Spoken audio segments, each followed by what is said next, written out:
तो जनाब पीसीबी ने शाहीन अफरीदी को धमकी जो पहुंचा दी है कि हमने कप्तान जो बाबर आजम को बनाया, ये हमारा फैसला था और इस पे रोना धोना बंद करो और अब जो अपनी परफॉर्मेंस दो और टीम को मैचेस जितवाओ, कप्तानी को भूल जाओ। ये जो शाहीन अफरीदी को पीसीबी की जानब से धमकी जो भेजी गई है। अब आपको मालूम है कि कल मोहसिन नकवी जो काकोल कैंप में जो खिलाड़ियों के साथ मुलाकात करने के लिए गए और खबर यही थी कि शाहीन अफरीदी के साथ मिलेंगे, क्योंकि शाहीन अफरीदी नाराज है कि भाईजान जो मुझे बताए बगैर आपने मेरे नाम से मंसूब जो है वो प्रेस रिलीज कैसे कर दी। और उसके बाद जो है यही सुनने में आ रहा था कि शाहीन अफरीदी एक बड़ा जो है एक्शन लेने जा रहा है, शायद कि जो है वो ये बोल दे मैं खेलता ही नहीं हूं भाई। तो उस पर जो मोहसिन नकवी उनसे मिलने जा रहे हैं। मोहसिन नकवी यहां से मिलने के लिए तो गए वहां पर, लेकिन शाहीन अफरीदी से सलाम तो किया ऐसे, उन्होंने बाकी खिलाड़ियों से मुलाकात की, बाबर आजम से अकेले में मिले वो, लेकिन शाहीन अफरीदी से अकेले में वो नहीं मिले। और बाद में शाहीन अफरीदी को ये मैसेज जो भेज दिया गया कि भाई साहब रोना धोना बंद करें और जो है वो जो कप्तान हमने बनाया उसी के अंडर खेलें। हम आपको कोई सफाई नहीं देंगे कि आपको कप्तानी से क्यों हटाया, कैसे हटाया, बस हमारी मर्जी थी, हमने हटा दिया, अब आप खामोशी के साथ खेलें। और साथ में अगर देखा जाए ना तो ये तो जब बंदर बांट पाकिस्तान में लगी हुई है, बाबर आजम को कप्तान बना दिया गया, ठीक है आपने फैसला कर लिया आप बनाने का, आप सपोर्ट तो करना ही है बाबर आजम को क्योंकि टीम तो पाकिस्तान की ही है। लेकिन ये सारे जो लोग इस टाइम जो सिलेक्शन कमेटी में है ना, इनके डबल स्टैंडर्ड्स हैं। ये सारे कुछ अरसा पहले बड़ी जो है वो टीवी पे बैठ के बातें किया करते थे। जब बाबर आजम को कप्तानी से हटाया गया, यही वहाब रियाज जो है वो उस टाइम जो सिलेक्टर थे, और वहाब रियाज ने ये बोला था कि 4 साल में बाबर आजम ने हमें क्या जितवा लिया, हमने जो है बाबर आजम को कप्तानी से हटा के एक अच्छा फैसला किया और एक ऐसा फैसला किया जो पाकिस्तान के लिए बेहतर फैसला और पाकिस्तान के मफाद के लिए। ये आप उनकी वीडियोस जाके निकाल के देख सकते हैं, ठीक है, मैं अगर झूठ बोल रहा हूं, ठीक है। और अब वही वहाब रियाज बाबर आजम का नाम देते हैं कि बाबर को कप्तान बना दो, यानी कि डबल स्टैंडर्ड्स ही है ना। फिर अब्दुल रज्जाक टीवी पे बैठ के अब्दुल रज्जाक ने यह तक बोल दिया था कि मेरे बस में होना मैं बाबर आजम को व्हाइट बॉल का कप्तान किसी सूरत में ना बनाऊं, मेरे हाथ में हो। बाबर आजम पथेटिक जो है कप्तानी करता है, पथेटिक का अल्फाज जो है वो अब्दुल रज्जाक ने यूज किया था। आज वो जो है पीसीबी के अंडर आए भाई, तो जाहिर है फिर इसका मतलब यह कि सिलेक्शन कमेटी के हाथ में कुछ ही नहीं है, ये तो कर रही है सारा कुछ पीसीबी कर रहा है, बाकी शाहीन को हटाना बाबर को बनाना चलें ये हो गया। लेकिन आप अपने खिलाड़ियों को इस तरह से जो है वो हैंडल नहीं कर सकते हैं।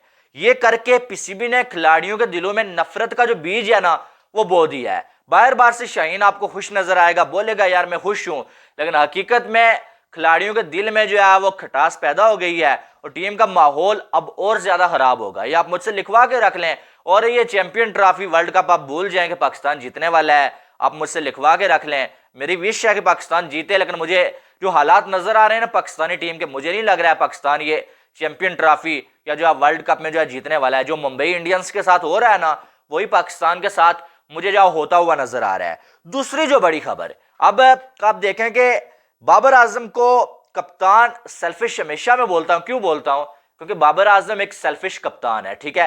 बाबर आजम खिलाड़ी बहुत अच्छा है पाकिस्तान का, पाकिस्तान में इससे पहले बाबर जैसा खिलाड़ी नहीं आया, ठीक है, बल्लेबाज की बात कर रहा हूं मैं, ठीक है। लेकिन बाबर आजम कप्तान एक सेल्फिश है। अब बाबर आजम कप्तान बना है भाई, तो खबर यह चल पड़ी है कि न्यूजीलैंड के खिलाफ जो T20 सीरीज है ना उसमें बाबर आजम आपको साइम अयूब के साथ ओपनिंग करता हुआ नजर आएगा।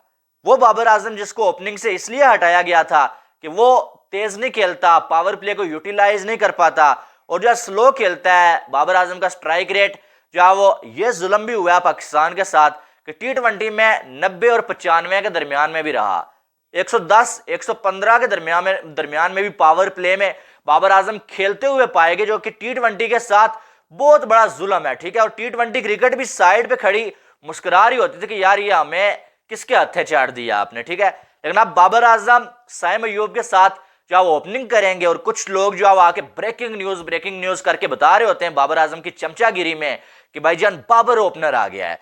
तो भाई अक्ल के अंदू से कुछ से मैं पूछना चाहता हूं कि बाबर आजम ओपनिंग करेगा, आप साथ ये भी बता रहे हैं कि बाबर ओपनिंग करेगा, साथ साइम अयूब होगा, 1 डाउन पे रिजवान खेलेगा, 4 पे फखर जमान खेलेगा। लेकिन मेरा सवाल, मासूमाना सवाल यह कि अगर 1 डाउन पे रिजवान खेलना है ओपनर, बाबर और सईद अयूब ने खेलना है, 4 पे फखर जमान ने खेलना है। तो उस्मान खान को आपने इतनी मिन्नतें तरले करके यूएई से पाकिस्तान क्यों लाया था? वो तो या तो ओपनर खेल सकता है या 1 डाउन खेल सकता है। अगर आपने उसको खिलाना नहीं है, आपने बाबर को ही कप्तान बनाना था। आपको मालूम था कि बाबर, ये सबको मालूम था, बाबर अगर कप्तान बन गया, बाबर अपने आप को वो पोजीशन देगा जहां पर वो अच्छा फील करता है, जहां पर उसके रन्स बनते हैं, ठीक है। और ओपनर खेलते हुए जो स्लो खेलता है या जिस तरह भी खेलता है, उसका 50 60 70 रन बन ही जाता है। पूरे ओवर खेले तो जो वो 80 बालों पे 100 भी उसका बन जाता है, ठीक है। तो अब जो वो बाबर आजम ओपनर खेलेगा, तो उस्मान खान को आपने लाया किस लिए है? यूएई वालों ने तो उससे जो बाय बाय टाटा बोल दिया, वो तो उसके खिलाफ एक्शन लेने की बात कर रहे हैं। अब यूएई में तो वो वापस जा नहीं सकता, वो बेचारा यूएई की नेशनलिटी होती है उसके पास, वो आईपीएल खेल सकता, करोड़ों पैसे रुपए कमाता, लेकिन अब वो वहां पर जा नहीं सकता। लेकिन तुम लोगों ने उसको वहां से लाया, अब उसकी तुम बात भी नहीं कर रहे उसके लिए, क्योंकि उसके लिए कोई मीडिया पे बात करने वाला नहीं है। वो किसी को जो चपलूसी के लिए जो किसी को टूर नहीं करवाता, ऑस्ट्रेलिया के, इंडिया के वर्ल्ड कप में इधर उधर किसी को टूर नहीं करवाता, किसी जर्नलिस्ट को, इसलिए वो जो है वो उसके बारे में कोई बात नहीं कर रहा आज। लेकिन उसको इतना बड़ा जो जुल्म किसी खिलाड़ी के साथ कैसे जो है कोई कर सकता है कि उसे आपने चलती हुई उसकी जिंदगी अच्छा खासा यूएई की जनब से खेलता और साथ में जो आईपीएल खेलता, बड़ी बड़ी लीग्स वो खेल रहा था, और वहां से जो उसको लेके आए आप, और अब जो उसका नाम ही नहीं है, वो फर्स्ट चॉइस ही नहीं है आपकी। और बाबर आजम सेक्रीफाइस करना तो इसने कभी सीखा ही नहीं है। इससे पहले टी20 में ओपनिंग में बाबर आजम ने क्या किया हुआ था कि अब दोबारा से न्यूजीलैंड के खिलाफ और वर्ल्ड कप में भी बाबर आजम सईद अयूब के साथ ओपनिंग करेगा। आप अंदाजा लगा लें कि बाबर आजम जब लीग में जाता है ना, टी20 में, पीएसएल में उसे मालूम होता है यहां पर ये इंटरनेशनल जो है वो तो है नहीं है, यहां पर जो ये रन्स जो है वहां पर जो काउंट होंगे नहीं। वहां पर बाबर आजम थोड़ा सा तेज खेल के फैंस की नजर में आ जाता है कि भाई मैं तो तेज खेलता हूं, मैं तो वापस ही कर लिया मैंने। और जब पाकिस्तान के साथ खेलने की बारी आती है, ठुक ठुक ठुक दोबारा लग जाती है। तो ये तो एक धोखा होता है। अब आप देखिएगा पीएसएल में बाबर आजम ने 1-2 इनिंग्स तेज खेली है, पाकिस्तान की जानब से खेलेगा तो आप खुद जो अंदाजा लगा लीजिएगा कि कितना बड़ा फर्क आपको नजर आएगा।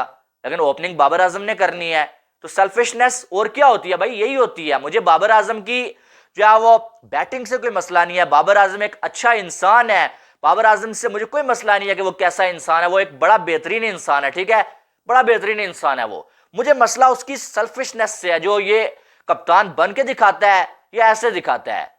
या तो ये अपने जिसको इसको पता होता है कि मेरी जगह जो बंदा खा सकता है उसको आने ही नहीं देता टीम में, और या तो ये अपने लिए वो पोजीशन ढूंढता है जहां पर ये अच्छा फील करता है। टीम को जहां जरूरत होती है वहां नहीं, जहां ये अच्छा फील करते हैं वहां इनको खेलना होता है। बहरहाल ये जो है वो कुछ जो है ड्रामेबाजी चल पड़ी है। उसके बाद आगे चलें तो बेन स्टोक्स ने जो है वो कह दिया कि भाई वो वर्ल्ड कप टी20 नहीं खेलेंगे, जो कि बड़ी शॉकिंग न्यूज है इंग्लैंड के लिए भी और हमारे लिए भी बड़ी शॉकिंग न्यूज थी। बेन स्टोक आईपीएल भी नहीं खेल रहे हैं, आपको मालूम है। आईपीएल में जहां स्टार्क जैसे खिलाड़ी इसलिए खेल रहे हैं कि भाई जो 8 सालों से नहीं खेल रहा था कि मैं जो है वो वर्ल्ड कप की तैयारी करूं, और बेन स्टोक्स जो है वर्ल्ड कप नहीं खेल रहे थे, और अब उन्होंने एक स्टेटमेंट दे दी है कि भाईजान मैं जो है वो वर्ल्ड कप की सिलेक्शन के लिए जो है वो नहीं जो है वो अवेलेबल हूं, और मुझे जो है वो सिलेक्ट ना किया जाए, मैं वर्ल्ड कप नहीं खेलना चाहता। टेस्ट के कप्तान है वो, मैं नहीं खेलना चाहता वर्ल्ड कप। ये वो बेन स्टोक है जिन्होंने लास्ट वर्ल्ड कप जो है वो इंग्लैंड को जितवा दिया था टी20, पाकिस्तान के खिलाफ फाइनल मैच था, और जो बेशक ये रन बॉल ही खेले थे लेकिन सब आउट हो गए थे, ये खड़े रहे थे एंड तक और मैच जितवा के गए थे। तो इस बार जो है वो नहीं खेलेंगे, ये इंग्लैंड के लिए बड़ा झटका है। ऐसे आपकी क्या राय है इसके हवाले से, वो आपने कमेंट बॉक्स में बताना है। बाकी वीडियो को लाइक और चैनल को सब्सक्राइब करिएगा ताकि आने वाली तमाम अपडेट्स आपको बर वक्त मिल सकें। मिलते हैं नेक्स्ट वीडियो में, आप लोग बहुत सारा ख्याल रखिएगा। Love you all, Allah Hafiz.